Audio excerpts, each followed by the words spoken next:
ჩნია ინფორმაციას, ყოველთვის ვცდილობ რომ პირველ წყარო აღმოვაჩინო და შემდეგ გავაზიარო. ყოველთვის არა, მაგრამ ვცდილობ ყოველ შემთხვევაში. არ მომოწმებ. ანუ არ მიწევს. რავი. როცა არ ვაზიარე, რატომ უნდა გადავამოწმოს? ცია რომ ამოწმებ. საერთოდ არ ვაზიარებ არაფერს. აუცილებლად ვამოწმებ ხოლმე ინფორმაციას, სანამ რამეს გადავაზიარებ. არის ხოლმე რომ თხოვენ რომ იქნებ გააზიარო, მაგრამ სანამ არ გადავამოწმებ, მანამდე ვცდილობ რომ არ გავაზიარო და უზუსტებენ ინფორმაცია. როგორც წესი, სწრაფად გადამოწმებისთვის ვეკითხები ხოლმე ChatGPT-ს. ან ჩემს ახლობლებს, სანდო არის თუ არა ესა თუ ის ინფორმაცია. არ მიწევს შემოწმება, უფრო ისევ ცემ პატივს. ან ვის უნდა ვისთან უნდა გადავამოწმო.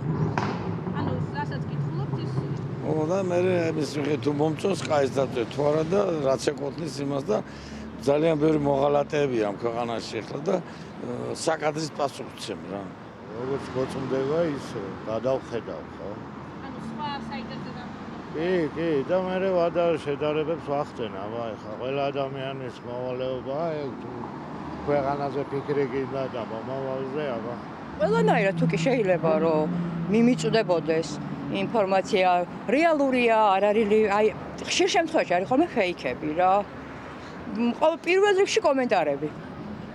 შემდგომ უკვე ვინ ავრცელებს.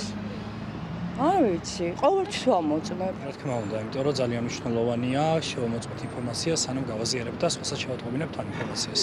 და ხო არ გეტყვით აი მაგალითად როგორ აზიანო, როგორ გამოწმებთ? ძირითადად სოციალური ქსელებიდან ვამოწმებ, მაგრამ უმჯობესია პირველი წყაროდან შევამოწმოთ ხოლმე ეს ყველაფერი, რადგან დადგინდეს მისი ისტორია. იშვიათად ვსარგებლობ სოციალური ქსელით, ხანდახან შევდივარ და ვსე. არა ვარ აქტიური სოციალურ ქსელებში, ამიტომ არა, ალბათ არა.